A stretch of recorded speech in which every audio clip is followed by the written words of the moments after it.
رشتہ داری یہ انسانیت کے لیے، چاہے وہ کون سے بھی مذہب کا پیروکار ہیں، کسی بھی مذہب کو اپنانے والا ہے، رشتہ داری انسان کو ضرور فائدہ دیتی ہے۔ رشتہ داری کے بغیر، قریبی تعلقات کے بغیر انسانی زندگی ادھوری رہتی ہے۔ رشتہ داروں سے قطع تعلق کر کے جو زندگی گزارتا ہے وہ اس پتے اور اس ٹہنی کی طرح ہے جو درخت سے جدا ہو چکی ہے۔ جب کوئی ٹہنی اور پتا درخت سے جدا ہو جاتا ہے تو پھر اس پتے اور ٹہنی کے اندر وہ سرسبز و شادابی اور وہ خوبصورتی نہیں رہتی جو پتے اور درخت اور ٹہنی میں درخت سے جڑے رہنے کی صورت میں ہوتی ہے۔ آپس کی رشتہ داری، خاندانی تعلقات، یہ ایک بدن کے اعضاء کی طرح ہے۔ جس طرح سارے اعضاء مل کر ایک مکمل بدن شمار ہوتا ہے، اسی طرح ساری رشتہ داریوں کو نبھانے والا شخص ایک مکمل اور کامل انسان، کامل اور مکمل مسلمان بن سکتا ہے۔ اس کے بغیر اس کی زندگی ادھوری ہے۔ اس کی زندگی میں وہ خوشیاں نہیں ہیں جو خوشیاں رشتہ داروں کی وجہ سے حاصل ہوتی ہیں۔ اسے وہ مدد حاصل نہیں ہے جو مدد رشتہ داری کی وجہ سے حاصل ہوتی ہے۔ اس کے دکھ اور درد اور خوشی کے موقع پر اسے وہ مدد اور وہ سرور حاصل نہیں ہوتا جو رشتہ دار اس کو دیتے ہیں۔ جو علیحدہ زندگی گزارتا ہے، لوگوں سے لا تعلق ہو کر، رشتہ داروں سے لا تعلق ہو کر، اپنی ہی زندگی میں مگن، اپنے ہی کام کاج میں جو مگن رہتا ہے، وہ بھرپور زندگی کے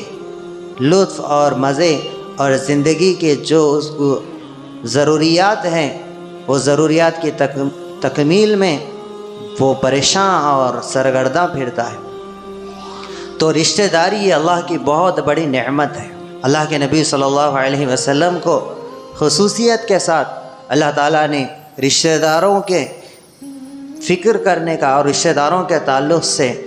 ان کو فائدہ پہنچانے کا اور انہیں توحید کی، اسلام کی اور عبادت کی دعوت دینے کا اللہ تعالیٰ حضور اکرم صلی اللہ علیہ وسلم کو حکم دیتے ہیں۔ وَأَنذِرْ عَشِيرَتَكَ الْأَقْرَبِينَ وَآتِ ذَا الْقُرْبَى حَقَّهُ، کہ اپنے رشتہ داروں کو ڈراؤ۔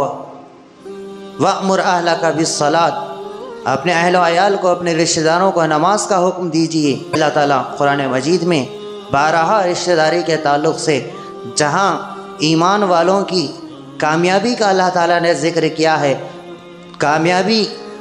جن بنیاد پر انسان کی ہوتی ہے، مسلمان کی جن بنیادوں پر، جن اعمال پر کامیابی کی اللہ کی طرف سے خوشخبری ہے، وہاں اللہ تعالیٰ نے رشتہ داری کو جوڑنے کے تعلق سے جو وہ ایمان والوں کے صفات ہے ان کا بھی اللہ نے ذکر کیا۔ وَالَّذِينَ يَصِلُونَ مَا أَمَرَ اللَّهُ بِهِ أَن يُوصَلَ، یہ وہ لوگ ہیں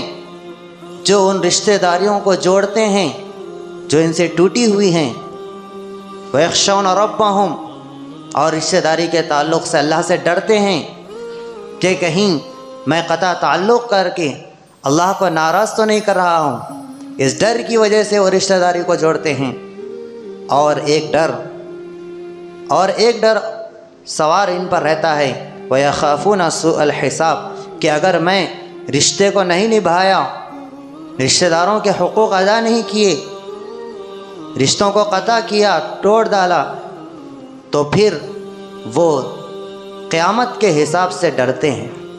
برے حساب سے، برے انجام سے ڈرنے والے ہوتے ہیں۔ ایسے ہی لوگوں کے بارے میں اللہ تعالیٰ فرماتے ہیں اولئک لہم عقبی الدار، ان کے لیے آخرت میں یہی لوگ کامیاب ہوں گے جو قرآن سے نصیحت حاصل کرتے ہیں، نماز پڑھتے ہیں، جو ہم نے ان کو دیا ہے اس میں سے علانیہ اور خفیہ طور پر بتا کر اور چھپا کر خرچ کرتے ہیں، اور رشتہ داری کو جوڑتے ہیں ان کے لیے اللہ تعالیٰ فرماتے ہیں سورہ رعد میں کہ ان کے لیے خوشخبری ہے۔ پھر اللہ تعالیٰ کی طرف سے ایسے لوگوں کے لیے سلامتی ہے، سلام علیکم بما صبرتم فنعم عقبی الدار، کہ رشتہ داری کو جوڑنے والوں کے لیے اللہ تعالیٰ قیامت میں جنت میں سلامتی بھیجیں گے کہ تمہارے لیے سلامتی ہے، کیا ہی اچھا ٹھکانہ ہے جو تمہیں نصیب ہوا ہے۔ تم رشتہ داریوں کو جوڑتے تھے، دوسروں کی فکر کرتے تھے، رشتہ داروں کی مدد کرتے تھے، ان پر اپنا جان اور مال کو خرچ کرتے تھے، رشتہ داروں کو ٹائم دیتے تھے، ان کی خوشی میں شریک رہتے تھے، ان کے غم میں شریک رہتے تھے۔ آج اس کے بدلے میں جو رشتہ داروں کی وجہ سے جو تکلیف تمہیں پہنچی تھی، اس تکلیف کے بدلے میں ہم آپ کو اچھا ٹھکانہ دیں گے اور سلامتی کے ساتھ جنت میں اللہ داخل کریں گے۔ سلام علیکم بما صبرتم، جو کچھ تم نے صبر کیا ہے رشتہ داری کو نبھانے کے لیے، معاف کرنے کے ذریعے، برداشت کرنے کے ذریعے، اپنے حق تلفی کے باوجود درگزر کرنے کی وجہ سے جو تکلیف تمہیں ہوئی اور اس تکلیف پر تم نے شکایت نہیں کی بلکہ اللہ کے لیے معاف کر دیا، صبر سے کام لیے، تو پھر آج تمہارے لیے اس کا انجام کیا ہی بہتر ہے، عقبی الدار، کیا ہی اچھا ٹھکانہ ہے، کیا ہی ان کا اچھا گھر ہے جنت کی شکل میں۔ تو رشتہ داریاں ٹوٹتی کیسی ہیں؟ یہ رشتہ داریاں قطع تعلق سے قطع رحمی سے کیسے بدلتی ہیں؟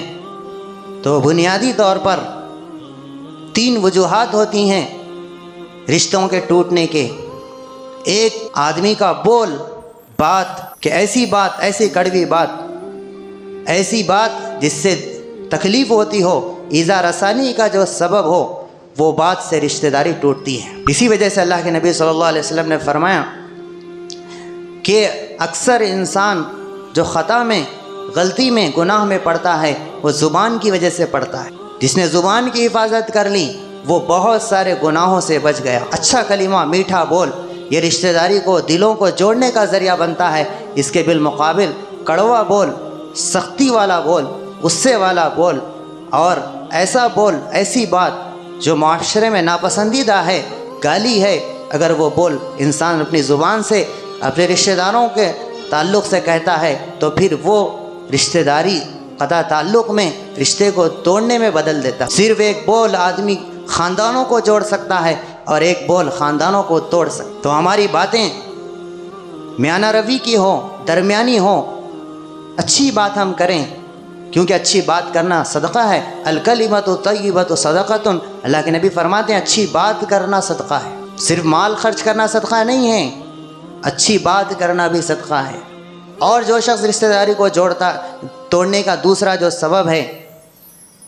وہ حسن زن کا نہ ہونا رشتہ داری کے ٹوٹنے کا یہ سبب ہے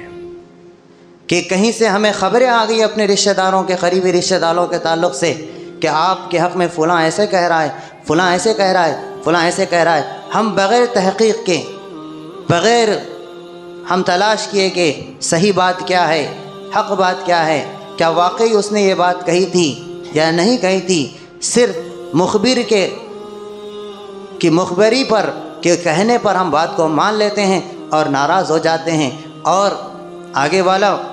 جو ہمارے تعلق سے جس کی شکایت لے کر آدمی ہمارے سامنے آیا ہے اس کے تعلق سے ہم کچھ سوچ وچار کیے بغیر کہ واقعی بولنے والا بھی سچا ہے اور جس نے بولا ہے وہ اس کی نیت کیا تھی، اس کا منشا کیا تھا، وہ موقع کیا تھا، ساری چیزوں کو دیکھے بغیر ہم فیصلہ کر لیتے ہیں کہ فلاں رشتہ دار نے ہمیں تکلیف دی ہے لہٰذا ہم بھی انہیں تکلیف دیں گے، ہم ان سے رشتہ ختم کریں گے۔ یہ حسن زن کا نہ ہونا ہے۔ ہم نے کسی کے تعلق سے اچھا گمان کیا، واقع میں وہ خراب تھا حقیقت میں، تو اس کی وجہ سے آخرت میں نیکی ملے گی۔ لیکن ہم نے کسی کے تعلق سے بدگمانی کی اور حقیقت میں وہ سچا تھا، تو پھر آخرت میں اس بدگمانی کو قیامت میں ثابت کرنا ہوگا۔ اللہ تعالیٰ ہم سے پوچھیں گے کہ فلاں بندے کے تعلق سے، فلاں رشتہ دار کے تعلق سے آپ نے جو یہ گمان کیا تھا حقیقت میں یہ ایسا نہیں تھا، آپ اپنے گمان کو یہاں ثابت کرو، دلیل کے ذریعے پیش کرو کہ آپ واقعی اپنے گمان میں سچے ہیں، تو پھر یہاں دلیل کے طور پر پیش کرو۔ تو جب بدگمانی کرنے والے حسن زن جس کے پاس نہیں ہوگا وہ لوگ وہاں پچھتائیں گے، افسوس کریں گے کہ ان کے پاس کوئی حقیقت پیش کرنے کے لیے وہاں نہیں ہوگی۔ تو اچھا گمان اچھی عبادت ہے۔ حسن الظن من حسن العبادہ، اللہ کے نبی فرماتے ہیں کہ اچھا گمان کرنا بھی عبادت ہے، کیونکہ اچھے گمان پر نیکی ملنے والی ہے، اور ہر ایسا کام جس سے نیکی ملے، ثواب ملے، آخرت میں درجہ ملے، وہ عبادت ہوتا ہے۔ تیسری چیز جو رشتہ داری کو توڑنے والی ہے، جو صلہ رحمی کو قطع رحمی سے بدلنے والی ہے، وہ آدمی کے اندر تکبر ہے، گھمنڈ ہے، فخر ہے، مال کی وجہ سے، جمال کی وجہ سے، اور عہدے کی وجہ سے، یا بڑائی کی وجہ سے، کہ عمر میں بڑا ہوں، مال میں بڑا ہوں، عہدے میں بڑا ہوں، لہٰذا فلاں رشتہ دار میرے سامنے جھکنا چاہیے، فلاں رشتہ دار میرے سے دب کر رہنا چاہیے، فلاں رشتہ دار میری بات ماننی چاہیے۔ اگر تکبر ہوگا، اگر غریب رشتہ دار اس کی بات نہیں مانے گا، مالدار کی ایسے تکبر کرنے والے کی، تو پھر وہ غریب رشتہ دار سے اپنی رشتہ داری کو توڑ دے گا، کیونکہ اس کے گھمنڈ نے، اس کے اکڑ نے اس کو غریب رشتہ دار کی خدمت کرنے سے روک دیا ہے۔ تکبر آدمی کو خدمت خلق سے روک دیتا ہے، اور تواضع اور انکساری، عاجزی، یہ آدمی کو اپنے خاندان والوں کی خدمت میں لگا دیتی ہے۔ عاجزی اور انکساری ساری مخلوقات کی خدمت میں انسان کو لگا دیتی ہے۔ یہی وجہ ہے اللہ تعالیٰ انبیاء کو تواضع والی صفت عطا فرمائیں، ان سے بکریوں کو چروائے تاکہ ان کے اندر تواضع آئے۔ بکری ایک ایسا معصوم جانور ہوتا ہے جس میں نہ بوجھ اٹھانے کی صلاحیت، نہ سختی سے اس کو ماریں گے تو اس مار کو برداشت کرنے کی صلاحیت ہوتی ہے۔ یہ بیچارہ چرواہا اس کو سہتے سہتے، برداشت کرتے کرتے صبح سے لے کر شام تک چراتا ہے، پھر اس کو گھر لاتا ہے، صبر سے کام لیتا ہے۔ تو انبیاء سے بھی اللہ تعالیٰ نے یہ کام لیا تاکہ انبیاء کے اندر تواضع کی صفت آئے۔ تواضع کی صفت، یہ صفت آدمی کو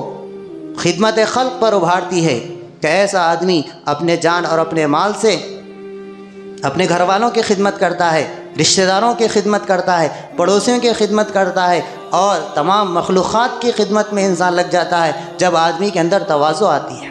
اس کے بالمقابل تکبر ہوگا، گھمنڈ ہوگا، فساد ہوگا، تو یہ تکبر کا فساد آدمی کو خدمت خلق سے روک دیتا ہے، لوگوں کے حق ادا کرنے سے روک دیتا ہے کہ اگر میں فلاں کا حق، فلاں رشتہ دار کا حق اگر نہیں دیا تو وہ میرا کچھ نہیں کر سکے گا، میرا کچھ بگاڑ نہیں سکے گا، کہ مجھے طاقت حاصل ہے، پاور حاصل ہے۔ اس بات نے، اس تکبر نے، اس گھمنڈ نے اس کو اس کے رشتہ داری کی مدد کرنے سے روکا۔ اگر وہ رشتہ دار اس کے ساتھ کبھی برائی سے پیش آتا ہے تو پھر وہ فوراً رشتہ داری کو خطا کر دیتا ہے۔ تو یہ رشتہ داری کے توڑنے کے اسباب ہے۔ اس کے بالمقابل تکبر، کڑوی بات کے مقابل اچھا بول ہم بولیں،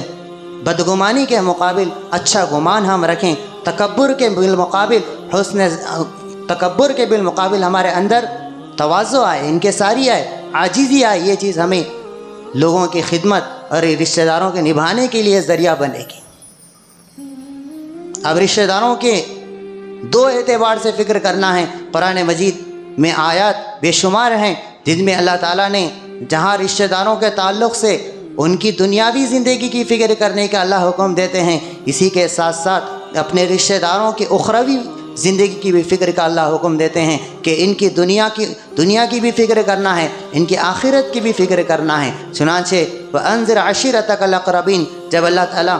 ابتدائی آیات جب نازل ہوئی اللہ کے نبی صلی اللہ علیہ وسلم پر، تو پہلا جو حکم دیے کہ اپنے خاندان والوں کو ڈراؤ، اپنے خاندان والوں کو ڈراؤ، اس آگ سے ڈراؤ کہ جس کا ایندھن آدمی ہوں گے۔ اللہ کے نبی صلی اللہ علیہ وسلم کو خاندان والوں کو ڈرانے کا، اللہ سے ڈرانے کا، گناہ سے ڈرانے کا، جہنم سے ڈرانے کا حکم دیتے ہیں، اور عبادات پر اپنے خاندان والوں کو لانے کا حکم دیتے ہیں۔ تو اس سے پتہ چلتا ہے کہ جہاں ہمیں رشتہ داروں کی، ان کی دنیاوی حاجات اور دنیاوی ضروریات کی تکمیل کی فکر کرنا ہے کہ کیسے ہم ان کے دکھ درد میں کام آ جائیں، کیسے ہمارے مال سے ان کی پریشانی کے دور ہونے کا ہمارا مال ذریعہ بن جائے، ہم ان کی مدد کو پہنچے مصیبت کے وقت۔ تو ایسے ہی ہم اپنے رشتہ داروں کے تعلق سے ان کی آخرت کی فکر کرنا ہے کہ یہ کیسے نمازی بن جائیں، کیسے یہ دین کے داعی بن جائیں، دین کے شیدائی بن جائیں، کیونکہ ہمارا اور ان کا جو تعلق ہے، رشتہ دارانہ تعلق، یہ تعلق صرف دنیاوی حد تک نہیں ہے بلکہ یہ آخرت تک بھی اس کو باقی رکھنا ہے۔ یہی وجہ ہے کہ ایصال ثواب کا سلسلہ اسلام نے اس کی اجازت دی ہے، تاکہ تم اپنے رشتہ داروں کو ان کے مرنے کے بعد بھی نہ بھولو، تاکہ تم ان کے رشتہ داری کے حق مرنے کے بعد بھی ادا کرتے رہو۔ ایصال ثواب کا اللہ نے ہمیں اجازت دی ہے، ورنہ قانوناً دیکھا جائے تو آدمی جب مر گیا تو پھر اس کا عمل کا سلسلہ ختم ہو گیا، پھر اب اس کی آزمائش کا سلسلہ ختم ہو گیا۔ جیسے امتحان حال سے کوئی باہر نکل گیا تو اب اس کو کوئی پرچہ لکھنے کے لیے، سوال لکھنے کے لیے اس کے لیے کوئی موقع نہیں رہتا۔ ایسے ہی جب آدمی مر جاتا ہے تو قانوناً دیکھا جائے تو اصولاً دیکھا جائے تو اس کے لیے کسی کی نیکی دوسرے کو کام نہیں آنی چاہیے، لیکن اللہ کا یہ رحم ہے، اللہ کا یہ فضل ہے کہ مرنے کے بعد بھی ہم رشتہ داروں کے حق ادا کر سکتے ہیں۔ ماں باپ نہیں ہیں تو ان کے رشتہ داروں سے ملنے کا، ان کے ساتھ حسن سلوک کرنے کا اللہ کے نبی صلی اللہ علیہ وسلم نے حکم دیا ہے، تاکہ مرنے کے بعد بھی باپ کی جو رشتہ ہے، باپ کے جو حقوق ہیں وہ تم سے ادا ہوتے رہیں۔ اللہ کے نبی صلی اللہ علیہ وسلم جب حضرت خدیجہ الکبریٰ رضی اللہ عنہا کا انتقال ہو گیا، آپ بعد میں جب دوسرے ازواج کے پاس آئے تو آپ خدیجہ الکبریٰ رضی اللہ عنہا کہ سہیلیوں کے پاس آپ گھر سے کھانا سارن بھیجتے تھے۔ یہ اللہ کے نبی صلی اللہ علیہ وسلم کی تعلیمات ہیں، تاکہ جو رشتے ہیں وہ رشتوں کو نبھانا نہ صرف دنیاوی اعتبار سے ہے بلکہ دنیا کے ساتھ ساتھ ہم ان کے آخرت کی بھی فکر کرنا ہے، کہ ہر اعتبار سے، ثواب کے اعتبار سے، ہر اعتبار سے، دعاؤں کے اعتبار سے ہم رشتہ داروں کا حق ادا کرنے کی ہم سب کو فکر کرنا ہے۔ اللہ تعالیٰ سے دعا ہے اللہ تعالیٰ ہم سب کو صلہ رحمی کی توفیق نصیب فرمائے، خطا رحمی سے تمام مسلمانوں کی حفاظت فرمائے۔ وآخر دعوانا الحمد للہ رب العالمین۔